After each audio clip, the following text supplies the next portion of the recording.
Awesome. Thanks everyone for joining. We have Tyson from Zora and some creators from the Web3 space who's going to give us a talk on building curation and community with Web3.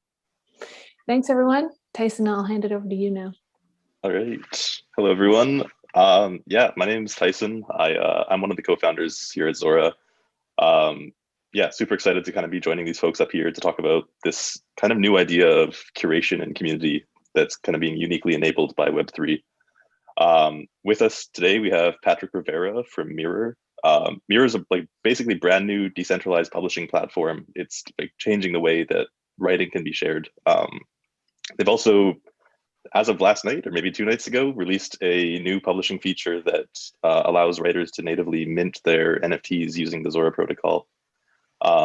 We also have Jeremy from Catalog Works. Catalog Works is a music player, digital record shop, really cool space where artists can kind of press and sell songs as these single edition NFTs. And then last but not least, we also have Nikki and Paul joining us from I Am Sound. I Am Sound's basically one of the top creative studios / record label / artist management groups operating out there right now. And they've actually just curated a couple of huge exhibitions on Zora with some amazing visual artists and musicians. So welcome everyone. Wanted to maybe start by talking about how each of you have kind of been able to form your respective communities in each of your little spaces. Maybe Paul or Nikki, do you want to let us know a little bit more about how I Am Sound kind of came to be, and then how you've been able to find these incredible artists to work with? Yeah, I mean, I Am Sound, we've been going for probably over a decade now. And, Paul and I have been working together from the beginning. And, we started as a record label and expanded into a creative agency and visual artist management firm. And I suppose just through the nature of the work that we do, which orbits around music, we've been involved with many projects, with different musicians on the marketing side, on the recording side, and working in and around those environments. So I think for us last year, when we decided to do our exhibition with Zora, we had such a wealth of a community just through the nature of the work that we do, that it felt like a natural transition to move into the space. And also, I think that, I Am Sound from the very beginning, our ethos has always been about working with artists, of whether it's musical or visual artists from the very beginning, ground level. We work with almost all developing artists that we just really love and try and shepherd them throughout their career and really kind of shine a spotlight on a lot of artists who don't necessarily get that spotlight at the beginnings of their career. And so I think for us, when we learned more about NFTs and about what it can really offer to these kinds of artists, we were really excited. It's very much a tangible way of doing what we've always done, but I don't know, it just seemed really exciting and seemed like a natural evolution of our ethos. Yeah, definitely. And then Jeremy, I know you've just started to onboard the very first musicians into Catalog. Do you maybe want to just walk us through what that onboarding experience looks like, and then kind of how other people can kind of get involved with your community? Sure thing. So we started by handpicking a selection of artists that we think make really, really amazing music. This first drop was very tailored in that sense. We have seen a lot of people who, like other musicians, who are really interested in getting on, and that's something that super excites me about having a dedicated space for music in this NFT space. What we've been doing is sort of talking to each artist individually, answering any questions that they might have about the technology, demystifying any common points of confusion. But overall, it's been a really amazing experience. Everyone's eyes light up when they start to have that aha moment with the underlying technology, and it's been really, really great to it's something you can't unsee. Once you see it, you can't unsee it. And I love shepherding sort of artists and creatives through that process when they sort of realize that this is a new way for them to capture more of the value around their work. Yeah, I think we're starting to see this very unique new approach with artists and their communities, this direct way of basically interacting with the community via NFTs. Patrick, I want to bring you in really quick because I know Mirror is doing a very novel approach to kind of onboarding publishers into your community. Do you want to give us like a quick overview of the Write Race and maybe how that works? Yeah. So as mentioned earlier, Mirror right now is a decentralized publishing platform. And in order to onboard people, we could have taken a few different approaches. We could have just let anybody join the platform in a complete permissionless way, but there's still a lot we have to do in terms of making our editor better and adding different features and getting certain contracts audited. And so instead the other approach could also be just like slowly roll out and invite people we know. And we've seen that that wasn't necessarily kind of the ethos of kind of like permissionless open protocols. And so kind of this middle ground was building a community-driven governance mechanism. And so it's basically a fancy way of saying allowing current writers on the platform and people interested in joining the platform to vote on who should be allowed to be onboarded. And so we do this game pretty much every Wednesday. It starts at like 3 Eastern, and you go to our website, mirror.xyz/race. You connect your wallet, and then basically tweet out a link on Twitter, and then that gives you 10 votes to vote for anybody else that connected their wallet. And then we also have this, we have this mechanism where the existing writers on the platform, they get more votes. They get 1,000 votes, and people that aren't on the platform get 10 votes. And so that kind of drives this incentive for people that are onboarded on the platform to continue like governing the community and making sure that people that get voted in the platform, they're going to have more influence of the next few people that are voted on. And so I've seen some creative things where communities like Tech Optimists, they have a Telegram channel and they're organizing and voting in people. And then this past week, they voted someone in, and he said that, hey, now in the next few weeks, we're going to decide who we should vote in. And they're pretty much creating this decentralized community-driven strategy for onboarding people on the platform. And then they have a lot of novel ideas for how to use the platform. And so, yeah, that was really interesting. And I think in the future, there's also other projects that want to use that similar functionality. And so in the past, it's been deemed like a token created registry. And so you can see it being used for different communities to decide, okay, what types of projects they should work on, what projects they should invest in, who should be onboarding to their community. And so we're thinking about ways to kind of abstract that in a way that other people can use it as well. Yeah, I think it's interesting because I know like Paul, Nikki, Jeremy, you have all kind of maybe not hand selected is maybe not the correct word here, but like gone through a very manual process of deciding who is part of I Am Sound or part of Catalog Works, which is like, I guess on the other end of the spectrum of what Mirror is doing with this like fully community driven approach to onboarding creators. I'm kind of curious about, how Paul, Nikki, and Jeremy, how you all go through the idea of selecting creators to go into I Am Sound or into Catalog Works.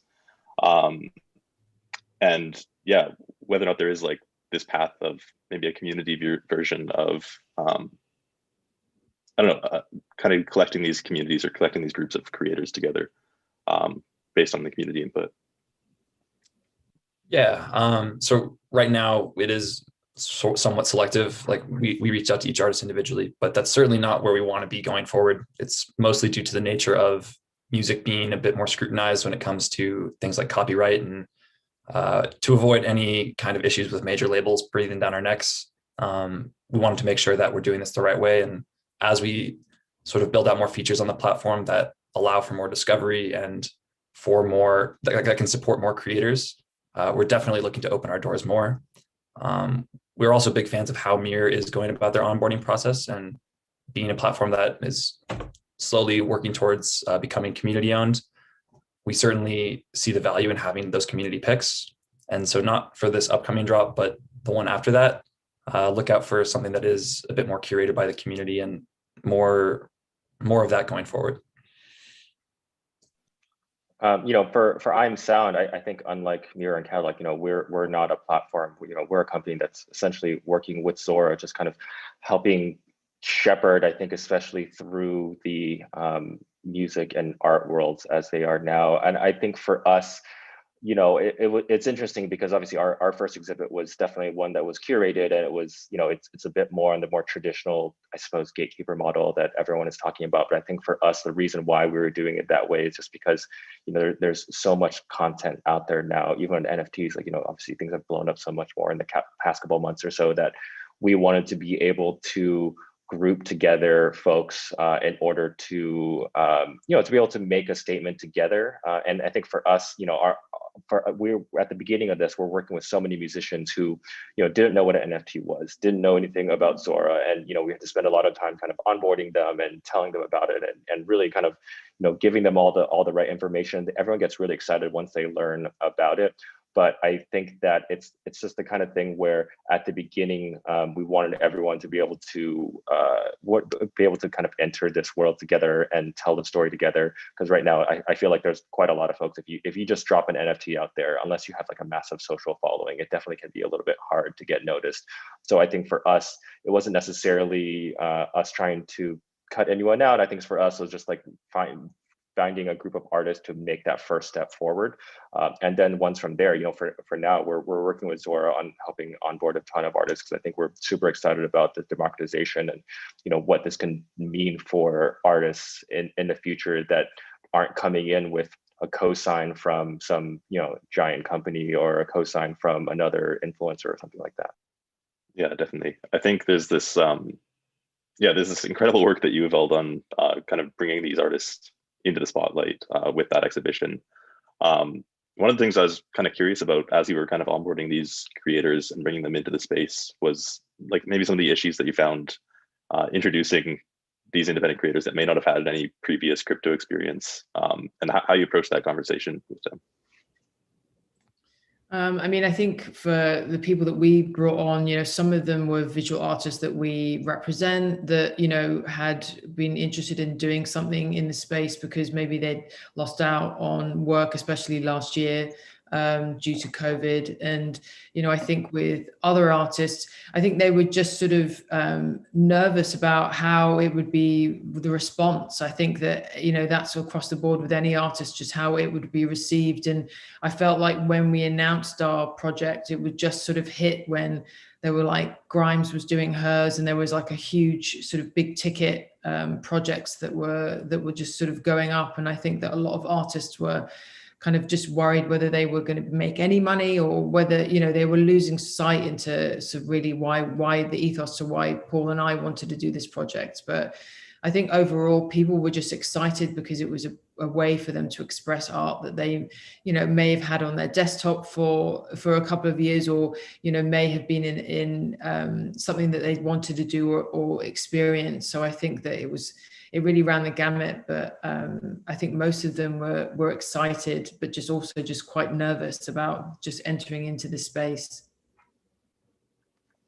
Yeah, I mean, it's definitely a brand new world out there with these very weird possibilities that have kind of been popping up. Like we've been seeing, for example, with what Mirror is doing, what Catalog is doing. Like these are all brand new ideas of what platforms can be.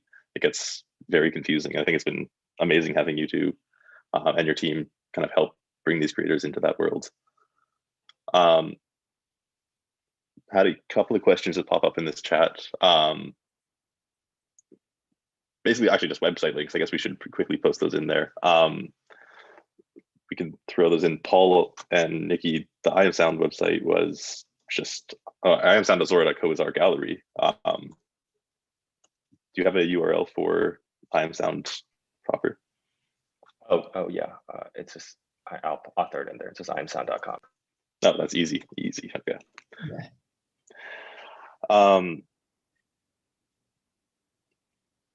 Yeah, I guess as you two have kind of brought these creators into that space, there are these like platforms like Catalog Works, which is doing this incredible job of making this basically record store online. Have any of the artists that you're working with kind of been looking at that kind of model or that platform, or is there anything that intrigues them outside of just the NFTs by themselves that are getting interesting? Yeah, I mean, I think just for the musicians that we work with, we've been telling everyone about Catalog, because I think Catalog for sure definitely represents like the next step in NFTs. And I think right now it's very much Wild West, and everyone is kind of writing the rules as we go along. I think that we did have some issues with some of the musicians on our exhibit, just because some of them had publishing deals, some of them have record deals, and it definitely got a little hairy here and there as we're trying to negotiate various things. The entertainment industry laws have not anywhere near caught up to technology, so it's definitely a lot to untangle. But I think it's something that at the very least represents a next step, and something to at least kind of challenge the status quo of what's going on in the music industry. I think that especially with Nikki and I's background coming from the more traditional music industry, it's always been the major labels are almost the definition of gatekeeper models. They kind of handpick who they think are going to be the best ones that they think can make the most money and sell the most records, and that's what they do. But there was never really a way for artists to monetize beyond that, unless you have there's not until just recently, the last few years, with obviously social media and all that kind of stuff. But I think that it makes sense that now that there's another way for fans, for artists to be able to gain access to new fans, and not just have to still stick to Spotify, still stick to iTunes, all that kind of stuff. I think everyone that we've talked to has been wanting to get introduced to Jeremy and has been wanting to at least find out some more information.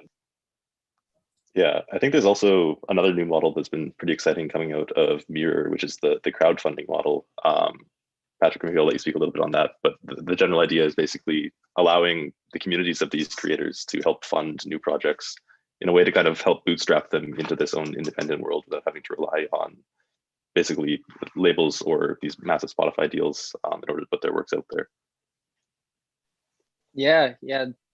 So somebody described it as patronage plus model, where it's basically you have two components. One is the patronage side, where there's in the past have been platforms like Patreon, or even during the Renaissance, they had guilds and actual very formalized patronage models where they would just pay people, and it wouldn't necessarily.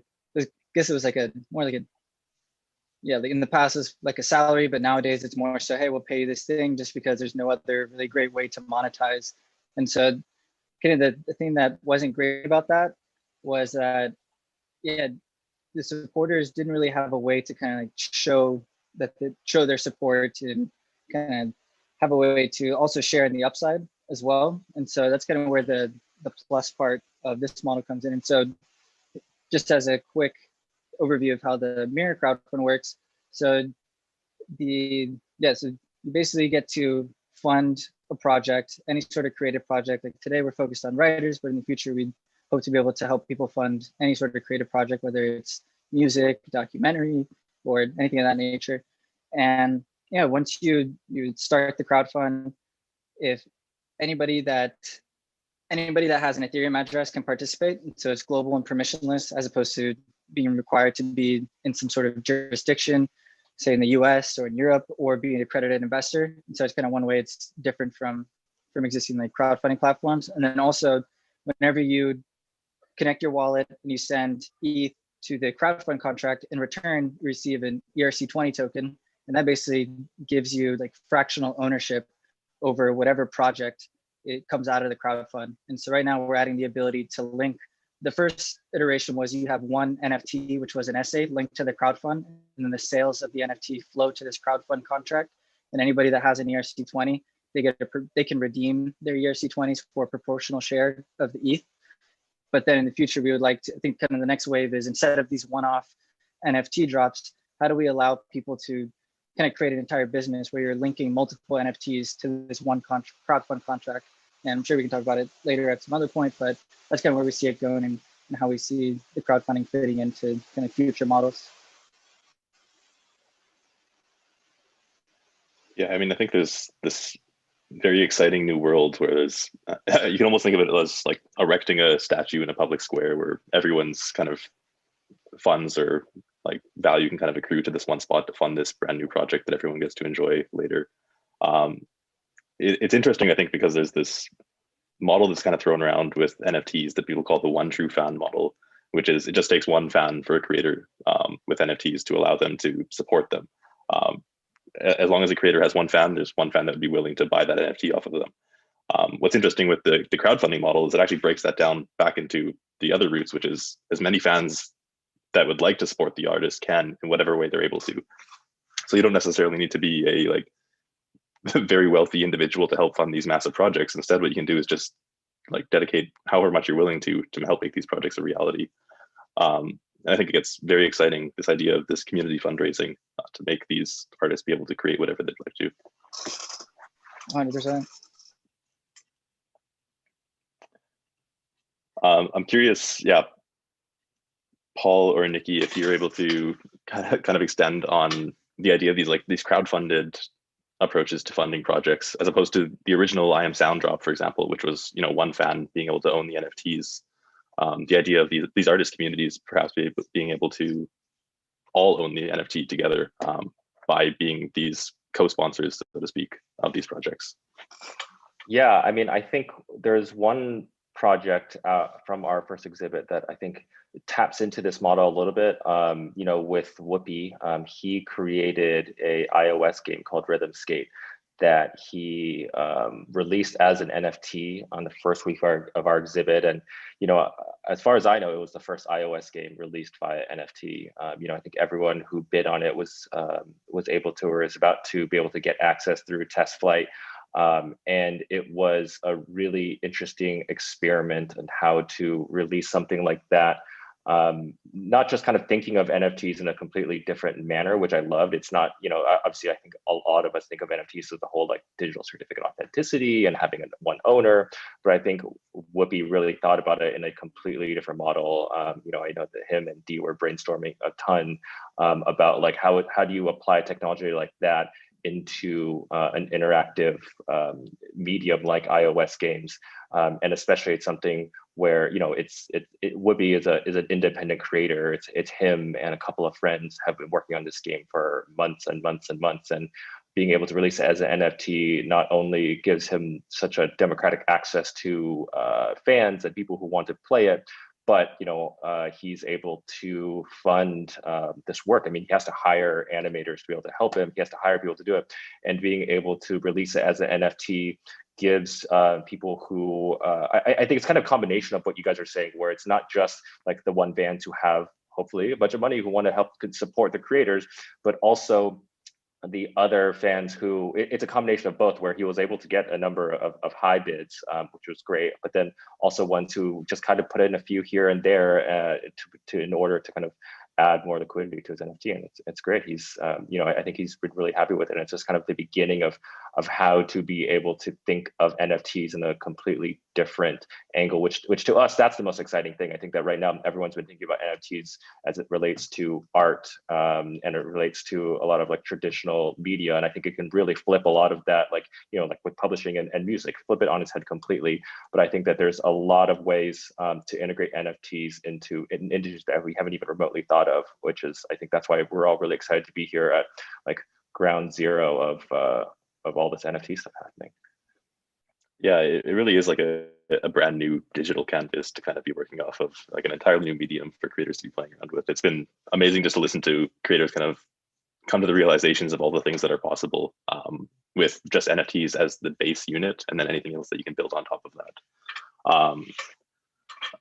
For example, there's this group made by someone named Trevor McFredries, this token called the Friends with Benefits token, which kind of granted this exclusive access into a community chat room, basically, which is very, very exciting to watch, because it allowed anyone to kind of be a member of this group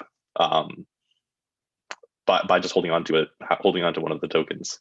I think Whoopi did something really magical with the iOS game, because it didn't necessarily matter how much you bid into that game, as long as you put something up to support the artist. It was a tool that you're able to download from. I think, yeah, there's a lot of really cool futures here with the community curation and community creation that we're just starting to see happen. Yeah, I'm curious, Jeremy, if you had any thoughts on how that kind of crowdfunding model works in Catalog, or if there's a future for that there. Certainly. I think Mir has been really great about blazing these types of trails, and we have a lot to learn from those early models. It's absolutely something that we're interested in adopting. The concept of, record labels today are more or less providing that as a service, obviously providing lots of other things too. But one of those things that they're offering is, fronting money to an artist for them to record an album or produce some body of work. And I think there is a really interesting opportunity where we can start to explore, rather than it just being a single organization, a combined effort from either many organizations or individuals or some combination of those that is able to back artists in new ways and share the value, from what they're sort of funding the artist with and what the artist is creating in return. So yeah, it's definitely something that we're interested in supporting. There's a lot of things that we're trying to support right now. So it's kind of just choosing one foot up, putting one foot in front of the other and choosing the right thing at the right time. But yes, I think there is a really, I always tell people if I could have invested in my SoundCloud likes, I'd be very well off right now. And I think everyone probably feels more or less the same. And what's really interesting about NFTs and specifically with music is it is a sort of proof of culture. You can quite literally say, I supported this, however many years before everyone else caught on to this thing. And not only that, but you can also share in the upside alongside the artists and creators that you are supporting. Buying one of these things is really the most direct form of patronage that you can have with an artist that you're supporting. And it really does unlock a whole new world of opportunity for both the fan and the artist themselves. Yeah, we've actually in a lot of our conversations with independent artists, kind of explaining NFTs to them and kind of how they can really implement it into the traditional album cycle, recording an album, into everything on the music side.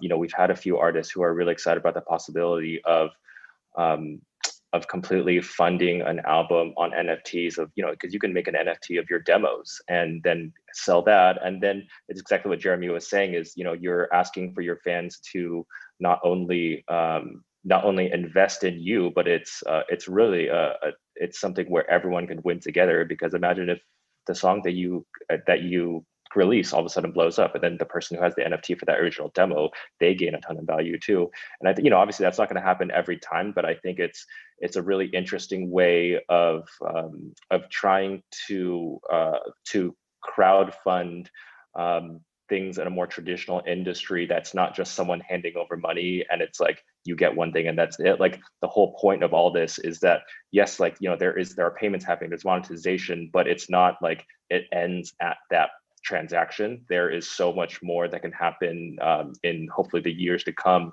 for the value of the NFT, for the value of the campaign, being seen as a trailblazer in the music industry. I think the one thing I've really loved about the crypto community and the NFT community, that a lot of the people that are buying these NFTs now are really rewarding creators who are taking a risk, and they're rewarding people who are kind of just diving in head first. I think that a lot of people buying stuff now, of course, they might be speculating on value, but it's also it's a dash of that, but also with being able to be like, I respect you for taking a risk and you're selling your rights with this NFT, or you are remixing this, or I don't know.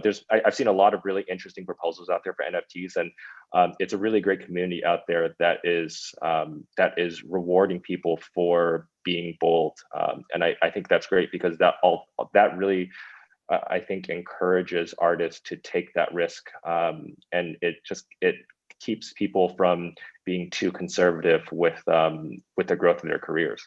Yes, that's one of the things that excites me so much, not just with Catalog, but with all of this, is that specifically to music, the incentives right now is that artists are making music that will get them.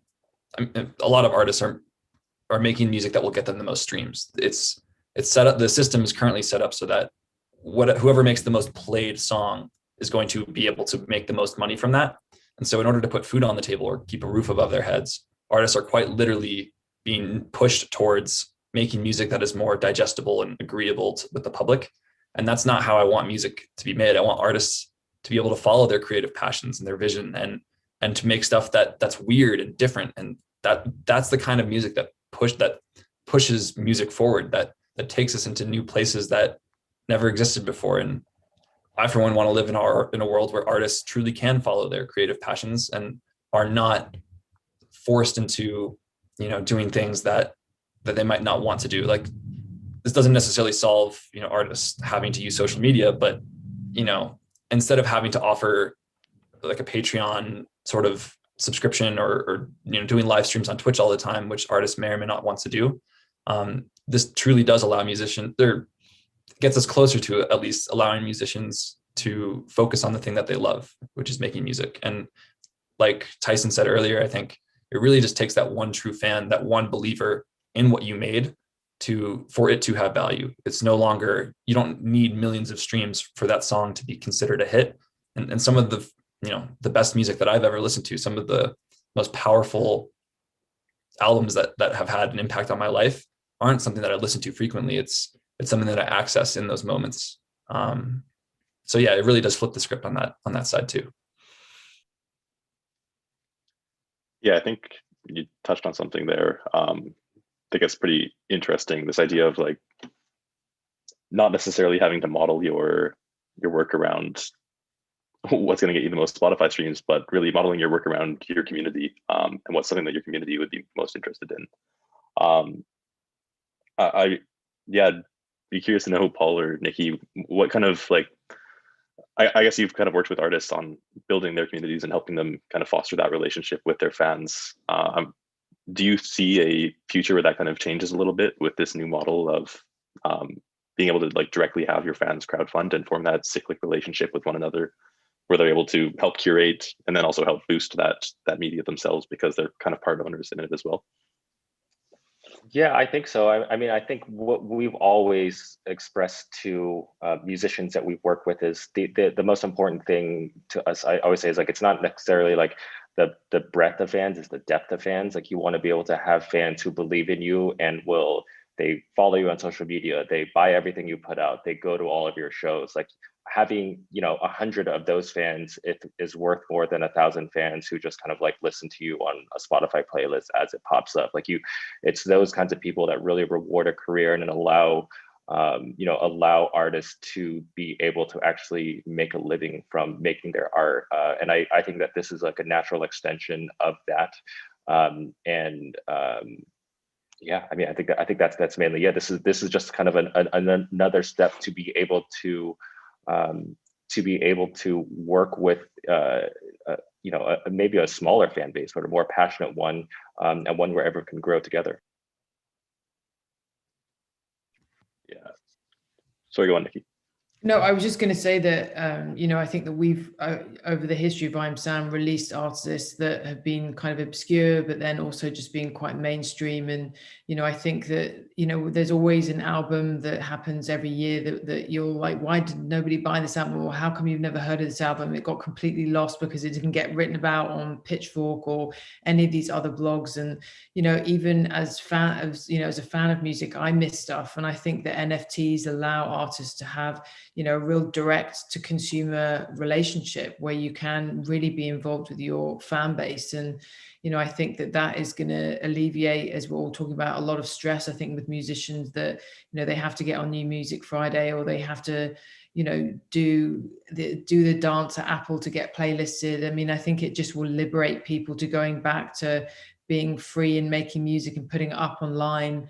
And just not having those sort of like other aspects involved, which I think is so exciting, especially for musicians who maybe have been making music for, X amount of years, and brand new musicians who are just starting out in their career.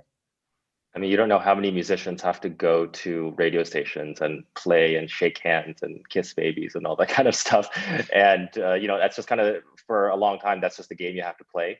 And I just love that this is just kind of changing the rules of the game. I mean, of course, like it's never going to completely go away, but anything that, democratizes access to essentially a viable career for artists is something that Nikki and I support. Yeah. And I think also to that note, like, there's a tradition now with, rollout of EPs and albums, it has to be 3 to 4 to 6 months to be able to get placement on these streaming platforms, also to get press. And I think now it really is like hand to mouth. You can just make something, mix and master it and put it up online. You don't have to have this lag. And, if it connects, it connects. But as we're all seeing it, if there is a rabid fan or a fan base that wants this stuff and can just purchase it immediately, then that just seems to make the most sense without having to do so much legwork on an artist's behalf. Yeah, definitely. And then Patrick, how about in the traditional writing publishing world? Have you noticed a bit of a change there as well with the crowdfunding that you're doing on Mirror? Yeah, and so I think it's interesting because with a lot of what we're doing, it's less like say like Random House or Penguin Books and more so these independent creators, just because the coordination costs are a lot lower. Instead of having to talk to the manager and the manager's manager, you just talk to one person and they get to decide. And yeah, and a lot of these independent writers, they have their own newsletter, whether on Substack or through their own platform. And yeah, it's a lot simpler to go to them, and they have the freedom to do that. And I think that's kind of where this type of change is going to happen first.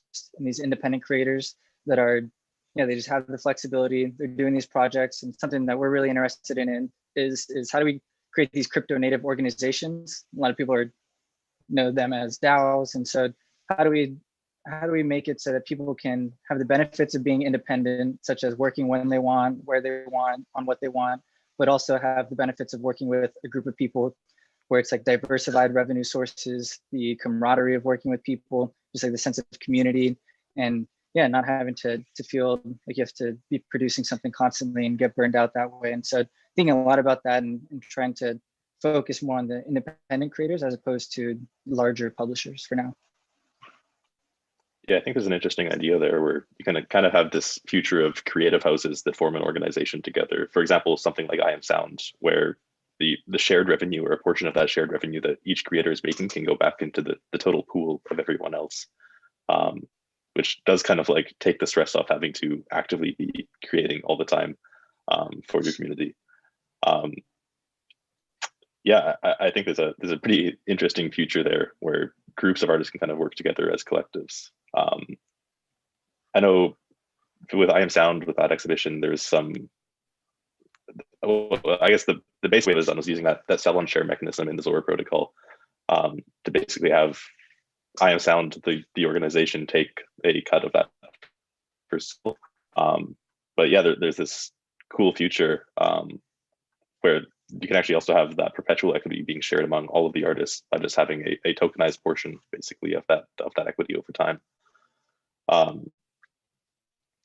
Yeah, it kind of gets very interesting when you think about the future of collaboration or working together with other artists in that sense.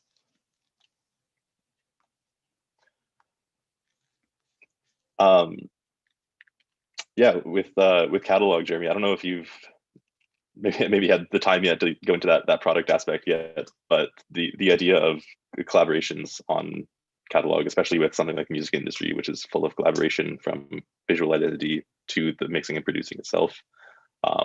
Yeah, I'm curious what you think about that on Catalog, or how you think about it.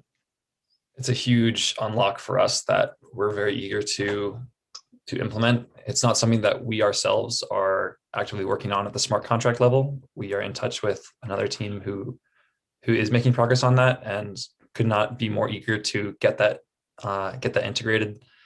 So much, like you said, so much of music is collaborative, whether it's from like the musical standpoint, or even, we're talking about artwork or anything else that goes into the process.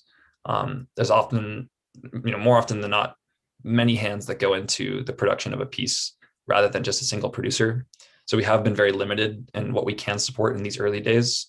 All the artists that we've been talking to or that have previously dropped on Catalog are solo independent artists who fully produce their own music. As we move forward, really, really eager to get if you have like a group, like say a band, that is something that you can use as a workaround by just having that band use, a single wallet where they are minting from that wallet and they all have shared access to it. But I think the ideal vision would be every person truly has their own wallet that represents their identity, and either using DAOs or multi-sigs or some other form of sort of shared identity I think would be the best path forward for allowing people to sort of maintain their own identity and contributions and links to things, but also allow people to band together and group together and represent something larger. So whether that comes in the form of DAOs and multisigs being the minters, or fractionalizing NFTs and having a single NFT represented by many ERC20s, similar to how Bounty works on the Mirror platform. There's a lot of options to explore, and definitely curious how we can push that forward, because like I said, it does unlock so much music that's currently not able to tap into this properly. You can always use off-chain solutions for this kind of thing, but given that these records are permanent, I don't want an artist who collaborated on a song 100 years from now, 300 years from now, to have to be chasing down the previous owner this starts to fall apart once you go past our own lifetimes. Yeah, definitely. And then Patrick, just really quick, if you want to give a quick overview of Bounty. I realized we kind of glossed over that. May be useful for people listening in to get a better idea of what that is. Yeah, definitely. So that was one of the crowdfunds we did, and that was kind of going to this area of trying to fund any sort of creative project. And so there's this DAO called Mint Fund, and they basically help underrepresented artists to be able to have a community, but then also they cover the gas fees, because it can cost anywhere from like $50 to $150 to mint an artwork. And so they also wanted to add functionality called a reserve auction. And so this is on Foundation, where you set a minimum price, reserve price, and if it gets hit, then it kicks off a 24-hour timer. And if there's a bid in the last 15 minutes, it extends the auction another 15 minutes. And they wanted to offer that functionality for the different artists in Mint Fund. And so they decided to use Mirror to do a crowdfund and raise some money so they could hire a Solidity engineer. And so they ended up creating a spec or an RFC with what they wanted in the contract, and then did the crowdfund, where anybody that participated in the crowdfund, they could send ETH to the crowdfund contract and in return receive ERC20 tokens. And then we also added a feature where if you connected your Twitter account through RightRace, then your Twitter profile picture would show up in the list of contributors. And so it was cool to see people that had contributed to the crowdfund. You could see who they were, and they were linked to their Twitter identity. And yeah, I think there's a lot to do there. Something I'm interested in exploring is how do we create kind of like a Twitch-like experience with leaderboards and badges for people that are funding creative projects. And so to what Tyson was saying earlier around, now instead of having like 3 monetization options where it's like maybe you have one subscription, maybe you have a really expensive thing like live concerts and merch, now you can basically just pay whatever you're willing to pay, and you can receive some sort of ERC20 or NFT in return. And then we have a way of kind of building this economic graph where you can see all the projects you funded, all the people that have funded your projects, how much you funded them, how much these projects ended up making, and what was your return, and things of that nature. I think there's a lot to explore there when you think about like an economic graph and not just social graphs with likes and shares and retweets. Yeah, I think there becomes this interesting phenomenon that happens where early curators can kind of become rewarded for their curatorial prowess. So you can imagine a world where, for example, I Am Sound finds a soon to be very large artist before they become huge. And by actively funding that artist, or by actively supporting that artist, they would see some sort of return for helping them in that world. What also happens as a secondary effect there is the value of the identity of I Am Sound kind of increases over time as well, as people realize just how good they are at curating. Just put words in your mouth, sorry, Paul and Nikki. But there's this idea of like, because everything is on chain and is like auditable, you can kind of go back over the history of what actions people have been supporting and what people have supported in general to see kind of where their tastes lie and what they're interested in, which gets very interesting. Yeah, I mean, I'm not going to pretend to be the most knowledgeable about the technical side of this. You know, I think that this is something that we're learning more and more about every day, and you know, especially learning from people like you guys who are so knowledgeable on the tech side and also have a foot on the cultural space. You know, we're coming in from the side of creators and the side of artists and people who see the value in this and kind of see how this can help them just in, you know, every aspect of their careers. But definitely, you know, I'm just learning just being here, and you know, wheels are turning now. So maybe we'll come up with some cool projects just from this chat.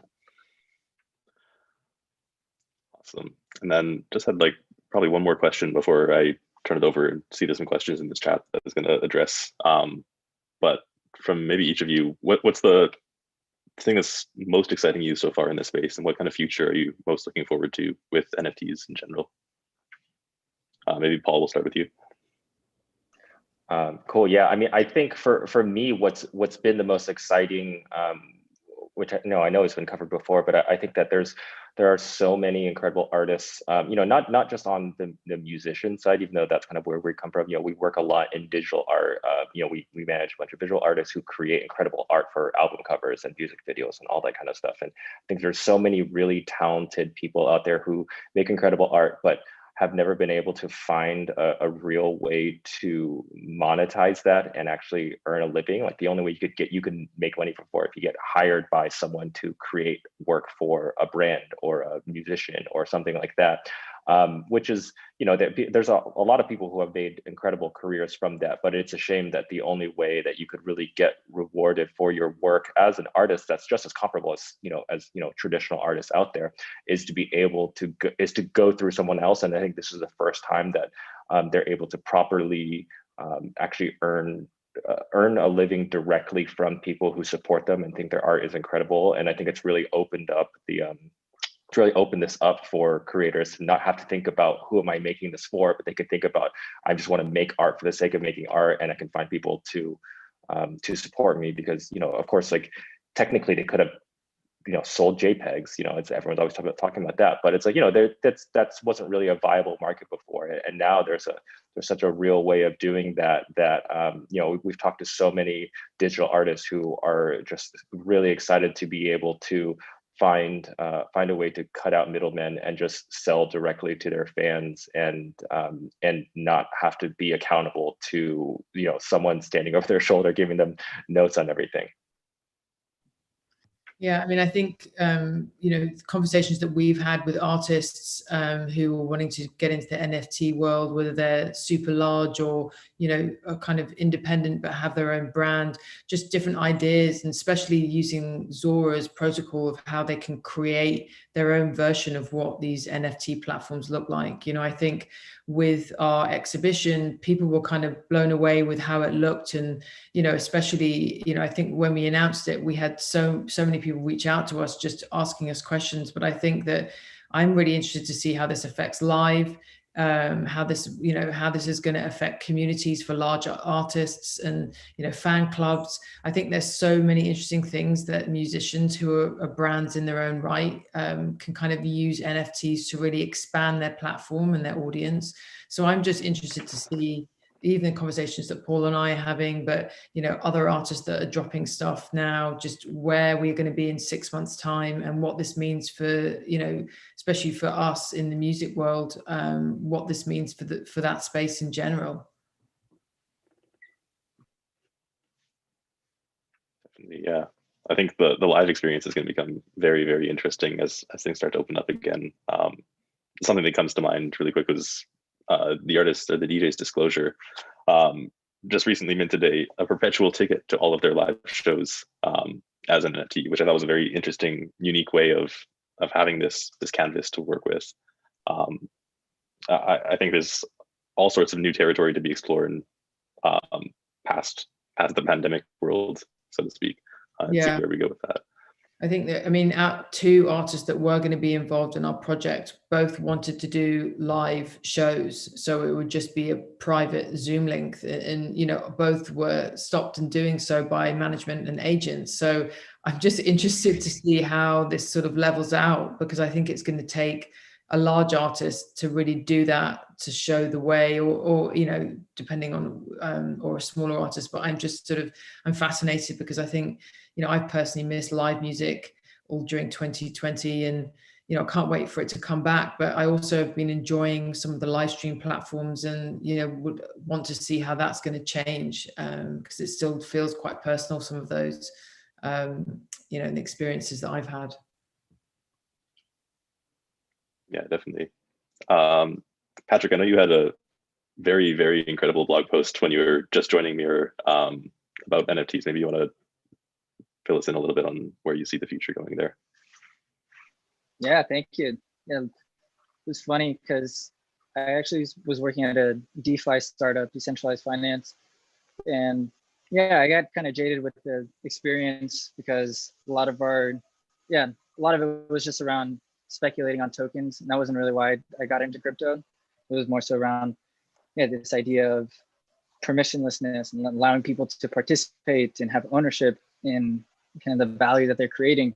But yeah, when I was there, it was kind of a cynical experience that I had. And so over the past few months, I was trying to decide what to do. Got really interested in the creator economy and building tools for people to go independent and make a living writing or creating art or music, etc. And then about 2 months ago, I read the Zora blog post on the cryptomedia.wtf site.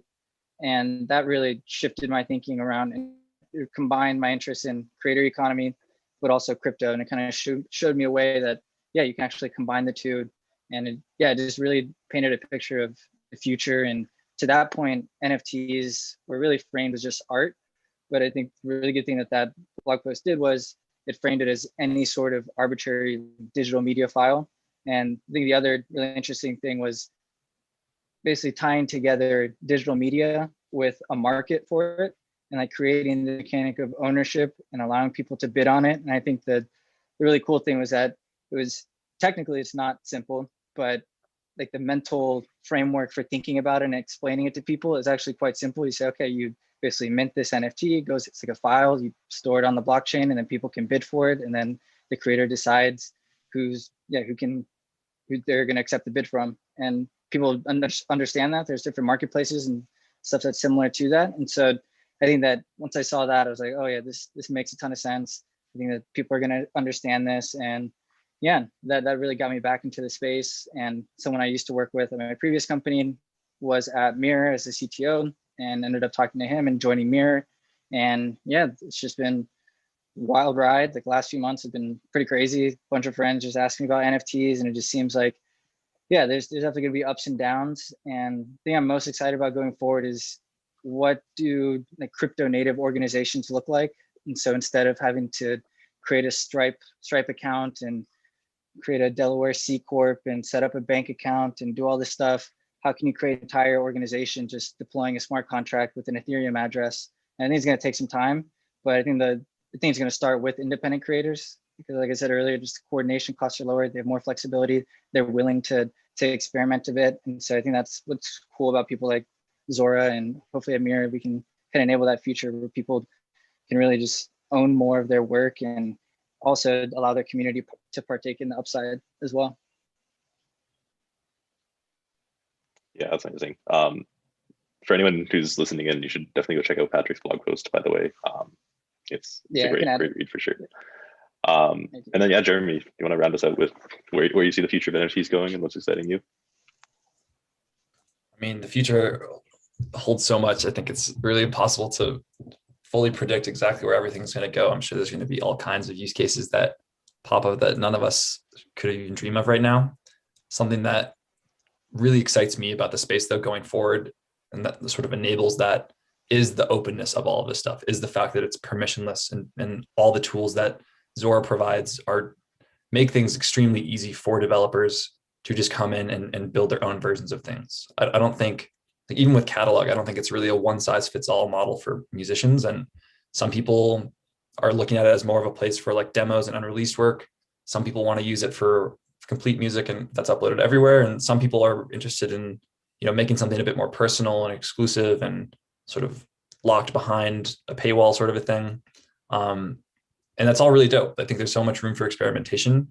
The fact that we can think of NFTs as these culture Legos, as these programmable, composable assets opens up so many opportunities for anyone to put their own spin on things. So while we have our own ideas for how we can make catalog as useful for musicians as possible, I'm sure there's dozens of people out there who are cooking up like other really cool spins on these things. And, you know, maybe there's going to be a version of catalog that's like just totally vaporwave themed, and like that'd be sick. I think that everyone has the freedom and to build on this stuff and to make things their own. And that's a really powerful shift. And we've seen that a lot with DeFi, and it caused this insane explosion with all kinds of new ideas like interlacing with each other. And I think we're going to see the same thing with NFTs, but what shape it takes, I think only time will tell. Yeah, I think the future is going to be very, very weird as we go forward with this. It's kind of the nature of having something so open and so free to use. Yeah, I'm also just incredibly excited to see where this takes us. I know we only have a couple of minutes left, and Andrew and Heather, I'm not sure if we're actually able to bring other people into this. If not, we can just kind of answer questions in the Discord, but maybe if anyone in this room has any questions, happy to answer. Yeah. Yeah, thanks, Tyson. If anyone in this call wants to pose a question to any of the speakers, feel free to unmute yourself and turn on your video and just jump in. Give people a couple minutes just to see. Putting everyone on the spot. I know. No warning. Oh, yeah, it looks like there aren't any questions from the chat so far. So if you want to leave it at that, I think this was an awesome call, super inspiring, and I am excited for how weird it's going to get to. Amazing. All right. Well, Paul, Nikki, Jeremy, Patrick, it was awesome having you. Thanks for your time. Yeah, we will, or at least I'll be in the Discord for ETH Global for a while, answering any questions if anything pops up. But other than that, yeah, it was great chatting. Thanks everyone.